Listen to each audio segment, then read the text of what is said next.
जय जगन्नाथ, जय जगन्नाथ, जय जगन्नाथ, जय श्री राम, जय श्री राम। एठी उपस्थिता भाई आओ भावनी मानन को मोर नमस्कार जोहार।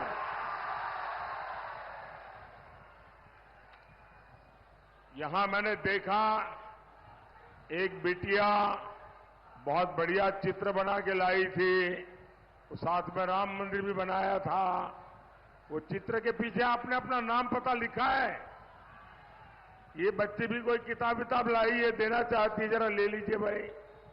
वो कोई नौजवान हमारी मां का चित्र बना के लाए हैं, आप वो भी ले लीजिए।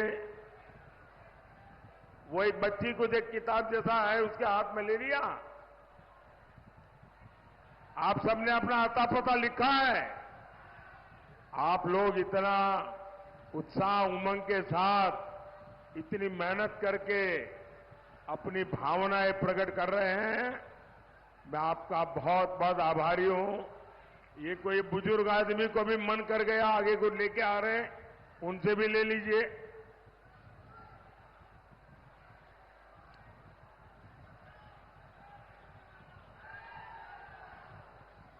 हमारा उड़ीसा कला का धाम है, हर परिवार में कला है और इतनी बढ़िया बढ़िया चीजें बना के लाते हैं सब। लेकिन इसके साथ आप अपना प्यार भी लेके आते हैं, आप अपनी शुभकामनाएं लेके आते हैं और वही मेरी सबसे बड़ी ऊर्जा है, वही मेरी सबसे बड़ी ताकत है। साथियों,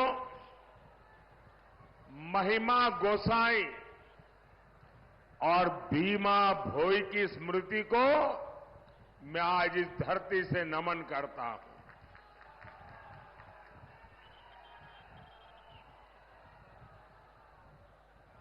साथियों, मैंने अपना जीवन का लंबा समय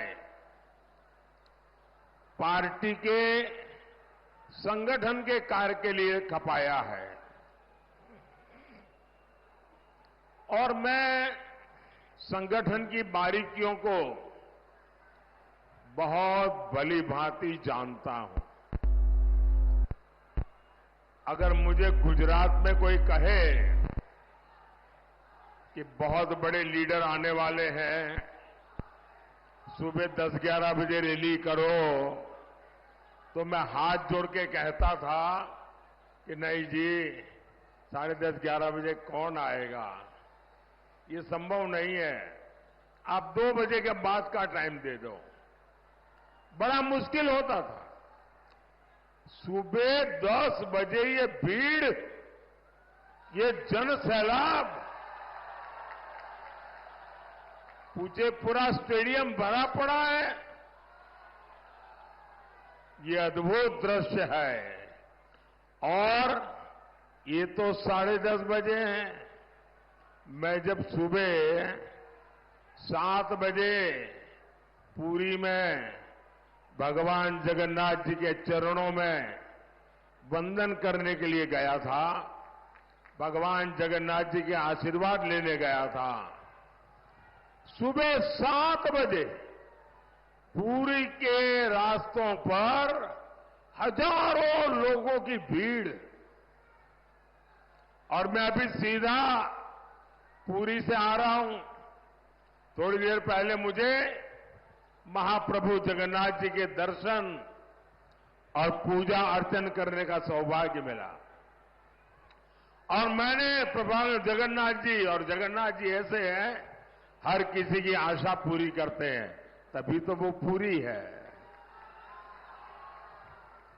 मैंने उड़ीसा और देश की सुख समृद्धि के लिए महाप्रभु जगन्नाथ जी से आशीर्वाद मांगा है।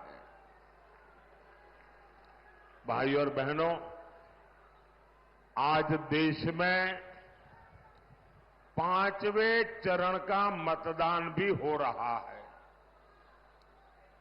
बड़ी संख्या में वोटर्स पोलिंग बूथ पर पहुंचकर अपना कर्तव्य निभा रहे हैं। मैं सभी मतदाताओं से और विशेषकर फर्स्ट टाइम वोटर्स से आग्रह करूंगा कि वे अपना वोट जरूर डालें। साथियों, जिनको अभी भी मन में अगर दुविधा है, गर्मी है, जाऊं न जाऊं, वो जरा इस सभा में एक नौजवान को मैं देख रहा हूं और मैं देख रहा हूं वो व्हीलचेयर में है। ये इससे बड़ा इंस्पिरेशन क्या हो सकता है? मतदान के लिए देखिए, एक जागरूक नागरिक अपनी असुविधा, अपनी कठिनाई की परवाह किए बिना राष्ट्र के लिए क्या करना चाहिए, इसलिए यहां आकर के मौजूद है। मतदाताओं के लिए यही प्रेरणा है। मैं आपका बहुत आभारी हूं दोस्त। साथियों, चुनाव के इस समय में दुनिया के कई एक्सपर्ट्स देश भर में घूम रहे हैं। वो भारत के इस तरफ जरा जो चित्र लाए हैं जरा ले लीजिए। किसी को निराश मत कीजिए भाई, किसी को भी निराश मत कीजिए। ये लोग देने के लिए आए हैं, कुछ लेने के लिए नहीं आए हैं।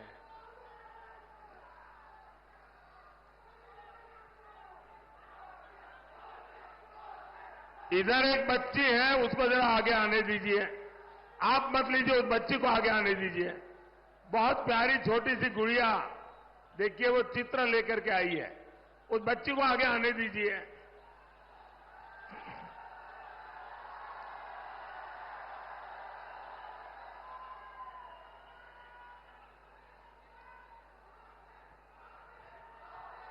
शाबाश बेटा।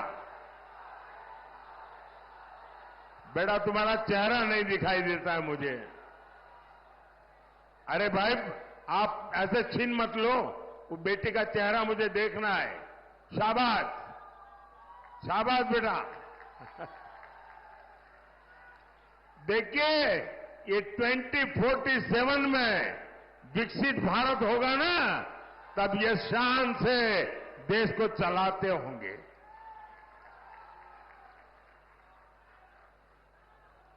साथियों, चुनाव के इस समय में दुनिया के कई एक्सपर्ट देश के कोने कोने में जा रहे हैं, वहां के हालात का जायजा ले रहे हैं, भारत के लोकतंत्र के उत्सव को एंजॉय कर रहे हैं। वो भारत के मतदाताओं की नब्ज टटोल रहे हैं। हर कोई हैरान है, हर कोई चकित है।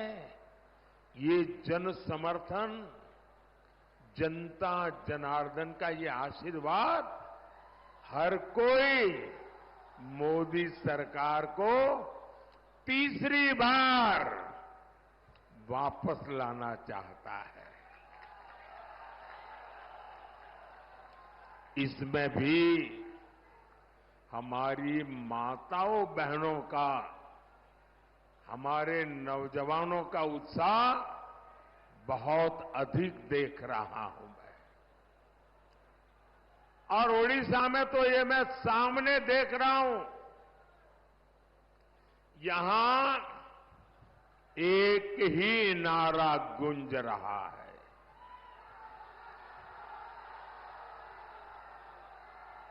ओडिशा के गांव गांव, गली गली, घर घर से एक ही आवाज आ रही है। ओडिशा में पहली बार डबल इंजन सरकार। ओडिशा में पहली बार डबल इंजन सरकार। ओडिशा रे प्रथम थर है डबल इंजन सरकार। ओडिशा रे प्रथम थर है डबल इंजन सरकार। साथियों, आपने बीजेडी सरकार पर 25 साल भरोसा किया है। आज पूरा ओडिशा ये आत्म मंथन कर रहा है कि इन वर्षों में ओडिशा के लोगों को क्या मिला। आज भी यहां किसान परेशान है।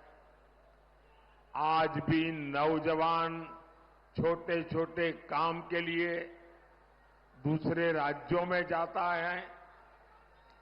हद तो ये है कि आदिवासी क्षेत्र जहां जल, जंगल, जमीन है, खनिज संपदा है, वहां सबसे ज्यादा बेहाली है। माताजी, आप वो तस्वीर नीचे रखिए, आपके हाथ थक जाएंगे और पीछे लोगों को दिखता नहीं है। आप सब नीचे रख दीजिए, अपना नीचे रखिए। और इन्हीं इलाकों से सबसे ज्यादा पलायन होता है। क्यों भाई? इतने समृद्ध ओडिशा की जनता इतनी गरीबी में जीने के लिए मजबूर क्यों है? जरा भाई एसपीसी के लोग इन सबसे ले लीजिए, वरना उनको भी चैन नहीं होगा और मुझे भी चैन नहीं होने देंगे। ये जो काले शर्ट वाली बच्ची है ना, वो कब से किताब लेके खड़ी है, जरा ले लीजिए उससे। बेटा आगे आ जाइए। यहां आना संभव नहीं है बेटा, यहां आना संभव नहीं है। वो सिक्योरिटी वाले तुम्हें बहुत परेशान कर देंगे।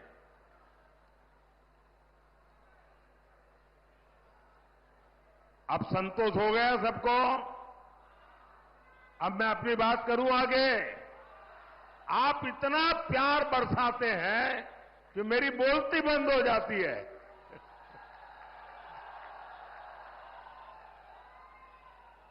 साथियों, मैं गुजरात से आया हूं। मैं सोमनाथ की धरती से आया हूं, जगन्नाथ की धरती को प्रणाम करने आया हूं।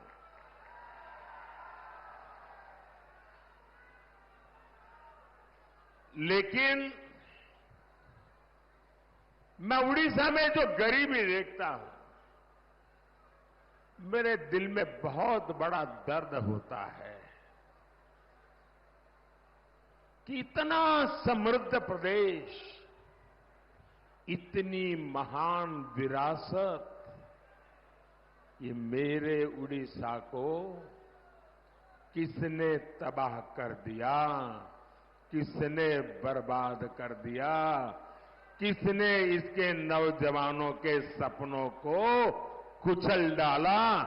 एक एक बात मुझे बहुत दर्द करती है, बहुत पीड़ा करती है।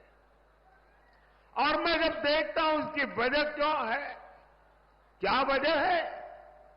इसकी वजह है बीजेडी सरकार पूरी तरह भ्रष्टाचारियों के कब्जे से गिरी हुई है। मुट्ठी भर भ्रष्टाचारियों ने मुख्यमंत्री आवास को, मुख्यमंत्री कार्यालय को कब्जा करके बैठ गए हैं। बीजेडी के छोटे छोटे नेता भी करोड़ों के मालिक बन गए हैं। भाइयों और बहनों, उड़ीसा की बीजेडी सरकार ने यहां की खनिज संपदा का लाभ आपको नहीं लेने दिया। मोदी ने 2014 में जब से आपने सेवा करने का अवसर दिया, हमने नई खनन नीति बनाई। इसके तहत ओडिशा को ज्यादा रॉयल्टी मिलती है। मोदी ने डिस्ट्रिक्ट मिनरल फंड बनाया ताकि यहां से निकलने वाले हर खनिज का एक हिस्सा यहीं विकास में लगे, यहां रहने वाले लोगों को लाभ हो। आप अंदाजा लगा सकते हैं, हमने ओडिशा को डीएमएफ के तहत कितने रुपए दिए हैं, डिस्ट्रिक्ट मिनरल फंड कितने रुपए दिए हैं, आप जानकर के हैरान हो जाओगे। डिस्ट्रिक्ट मिनरल फंड के तहत 26,000 करोड़ रुपए, साथियों 26,000 करोड़ रुपए, और ये पैसे ढेंकेनाल में बच्चों के स्कूल के लिए, गांवों की सड़कों के लिए खर्च होने थे।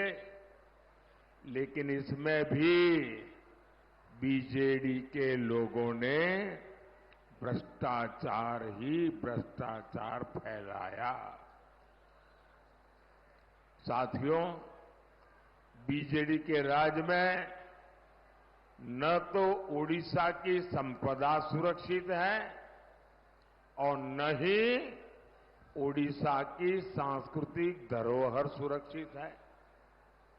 ये तो पद्म सम्मान से पुरस्कृत अंतर्यामी मिश्रा जी की धरती है,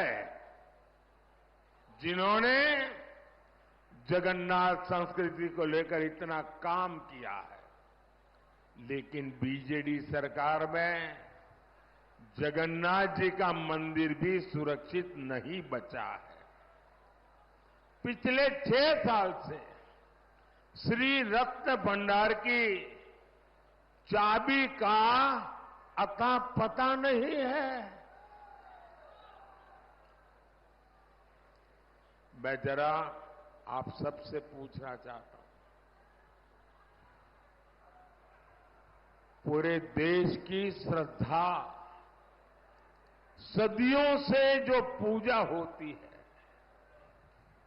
जिसका मालिक स्वयं भगवान जगन्नाथ है, अरे हमारे घर की चाबी खो जाए तो भी हम मन्नत करते हैं, महाप्रभु जगन्नाथ जी मेरे घर की चाबी जरा खो गई है, कुछ मदद करो। और महाप्रभु जगन्नाथ जी के आशीर्वाद से घर की चाबी भी घंटे 2 घंटे में मिल जाती है। 6 साल हो गए, रत्न भंडार की चाबी खो गई है। इसके पीछे का बहुत बड़ा राज बीजेडी सरकार और मुख्यमंत्री को घेरा डाल करके जो लोगों ने कब्जा किया हुआ है ना, वो सीधे सीधे जिम्मेवार है।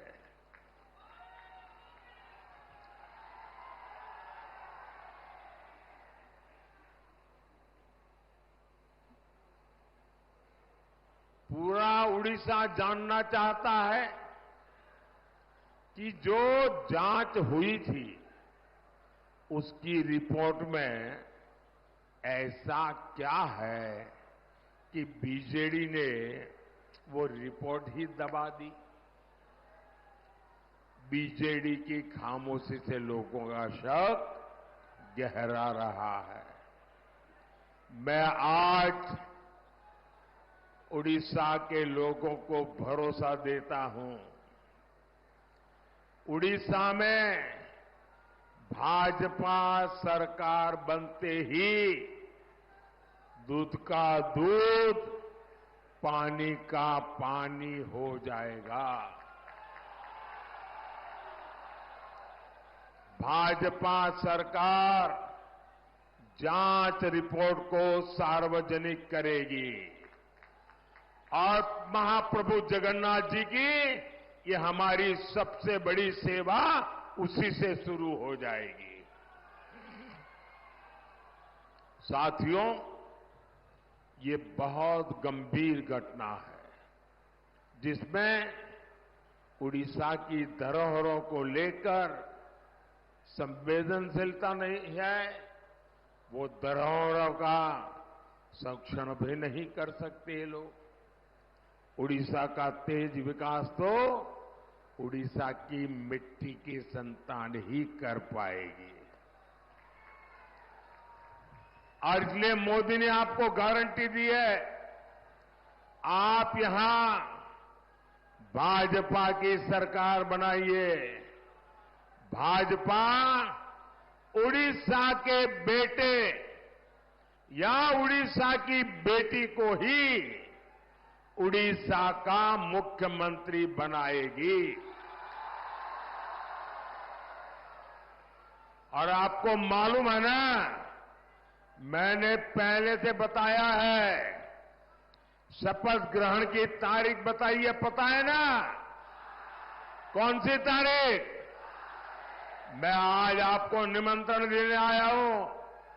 10 जून को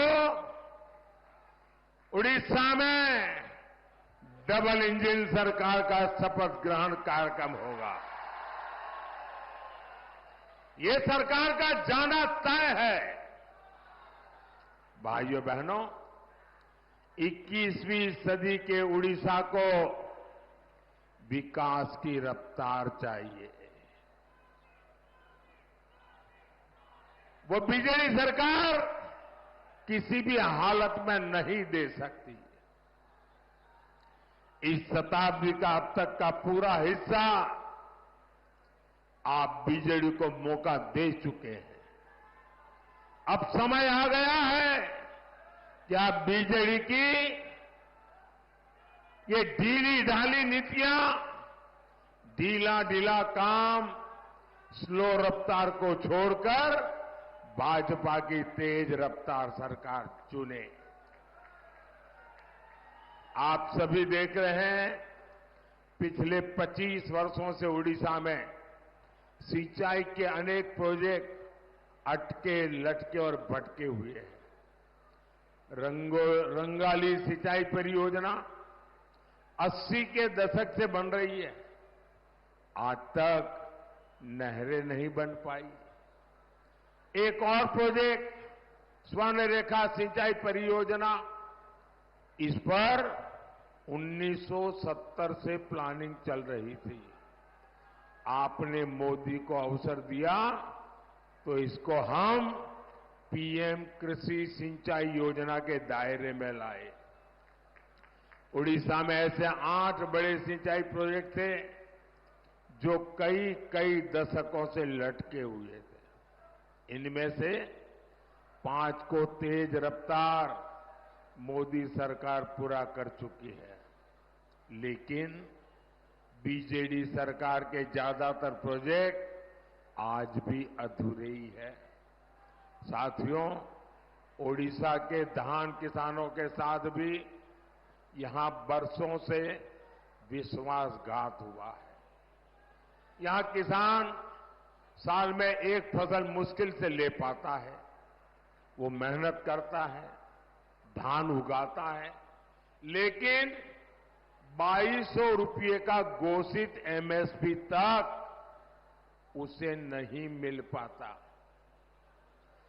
बीजेडी के नेता धान किसानों को मंडी में लूटते हैं और इसलिए भाजपा ने गारंटी दी है। आप मेरा एक काम करेंगे, जरा हाथ ऊपर करके बताइए, मेरा एक काम करेंगे? करेंगे? जरा जोर से बताइए, करेंगे? पीछे स्टेडियम वाले बताइए, करेंगे? आप हर किसान को मेरी तरफ से मिलिए और किसान को मेरी एक बात जरूर बताइए। उनको कहिए कि आज तक जो आपकी लूट हुई है, मोदी ने गारंटी दी है कि यहां बीजेपी की सरकार बनेगी तो छत्तीसगढ़ की तरह उड़ीसा में भी धान का एमएसपी 2200 रुपया नहीं, 3100 रुपये क्विंटल होगा। ये 3100 रुपया वाली बात हर किसान को पहुंचाएंगे। ये मोदी की गारंटी पहुंचा देंगे।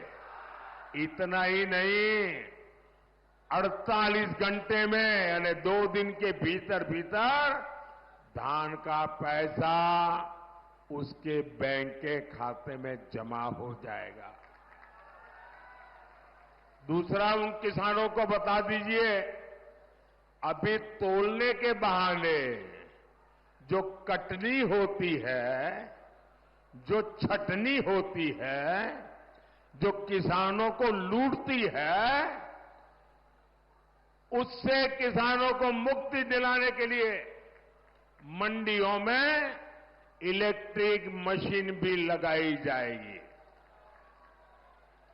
साथियों, बीजेडी सरकार का पहली बार इस तरह कच्चा चिट्ठा पूरे देश के सामने आ रहा है। आदिवासी हितों को लेकर भी यहां की सरकार पूरी तरह बेपरवाह है।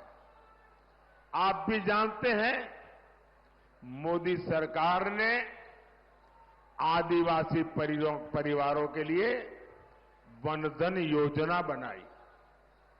इनके माध्यम से वन उत्पादों की खरीद एमएसपी पर होती है। देश भर में 3,500 से अधिक वनधन केंद्र है। यहां उड़ीसा में भी 250 वनधन केंद्र खुले हैं। इनमें 80 से ज्यादा वन उत्पादों की खरीद एमएसपी पर होती है। लेकिन बीजेडी सरकार क्या करती है? वो वन उपज पर आपको सही एमएसपी तक नहीं देती। 25 साल हो गए नवीन बाबू की सरकार आदिवासियों के लिए यहां पेशा कानून तक लागू नहीं कर पाई। इससे आदिवासी परिवारों के भूमि अधिकार से जुड़ी अनेक समस्या ज्यों की त्यों है। भाइयों और बहनों, उड़ीसा में बीजेडी सरकार की वजह से हमारी माताओं बहनों का घर चलाना बहुत मुश्किल हो गया है। अब देखिए, मोदी दिल्ली से आपको मुफ्त चावल देने के लिए पैसा भेजता है, लेकिन बीजेडी के लोग यहां उसमें अपनी फोटो लगाते हैं और आपके हिस्से का चावल बाहर बेच देते हैं। इसलिए उड़ीसा की महिलाओं के लिए भाजपा ने एक बहुत बड़ी योजना बनाई है। भाजपा की सुभद्रा योजना उड़ीसा की हर बहन को बहुत मदद करने वाली है। मोदी आपके घर का बिजली बिल जीरो करने के लिए कोई काम कर रहा है। पीएम सूर्यघर मुफ्त बिजली योजना का तेजी से विस्तार हो रहा है। आप अपने घर पर सोलर पैनल लगाएं, इसके लिए मोदी सरकार आपको 75,000 रुपये से ज्यादा दे रही है। इससे बनी 300 यूनिट तक बिजली आप मुफ्त इस्तेमाल करेंगे और बाकी बिजली बेचकर आपकी कमाई भी होगी। साथियों, ओडिशा में डबल इंजन की सरकार के लिए भाजपा के उम्मीदवारों को एमएलए भी सबको चुनना है और यहां एमएलए चुनकर भुवनेश्वर भेजिए और साथ ही ढेंकानाल से मेरे बहुत पुराने मित्र, सबको आश्चर्य होगा, 40 साल से हमारी दोस्ती है, ऐसे रुद्रनारायण पाणी जी, 40 साल से मेरा नाता है इनसे, और संबलपुर से धर्मेंद्र प्रधान को रिकॉर्ड वोट से जिताकर दिल्ली भेजिए। यहां कुछ बहनें आशीर्वाद लेके आई है, वो एक बच्ची चित्र लेके आई, जरा एसपीजी के लोग इसको कलेक्ट कर लीजिए। मैं आपका बहुत आभारी हूं, आप कब से प्रतीक्षा कर रही हैं, वो मेरी टीम ले लेगी, आपको मुझे पहुंच जाएगा। मैं आपके आशीर्वाद के लिए आपका आभारी हूं। इधर भी जरा देखिए, एक नौजवान है, वो भी कुछ लेके आए हैं, जरा कलेक्ट कर लीजिए भाई। इस तरफ भी कलेक्ट कर लीजिए। मैं आपके प्यार का मेरे लिए बहुत मूल्य है जी, मैं आपको निराश नहीं कर सकता हूं। जो लोग रात रात चित्र बनाते हैं या लेके आते हैं, मेरे दिल को छू जाता है। मैं हृदय से आप सबका बहुत आभारी हूं और जिन तक मेरी ये बात पहुंचती नहीं, मैं उनके भी क्षमा मांगता हूं, क्योंकि सभा में मेरे लिए संभव नहीं होता है कि सबकी तरफ मेरा ध्यान जाए और बहुत से लोग हो जाए, इतनी मेहनत करके आए होंगे, बहुत सी चीजें छूट जाती होगी। साथियों, मेरा एक काम करेंगे आप लोग,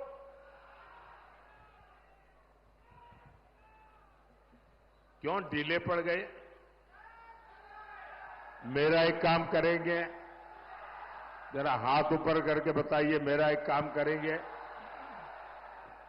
मेरा एक काम करेंगे। आप घर घर जाइएगा और कहिएगा कि अपने मोदी जी आए थे और मोदी जी ने परिवार के सबको नमस्कार कहा है, जोहार कहा है। मेरा नमस्कार पहुंचा देंगे, मेरा जोहार पहुंचा देंगे।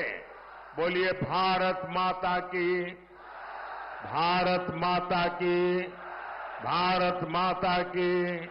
बहुत बहुत धन्यवाद।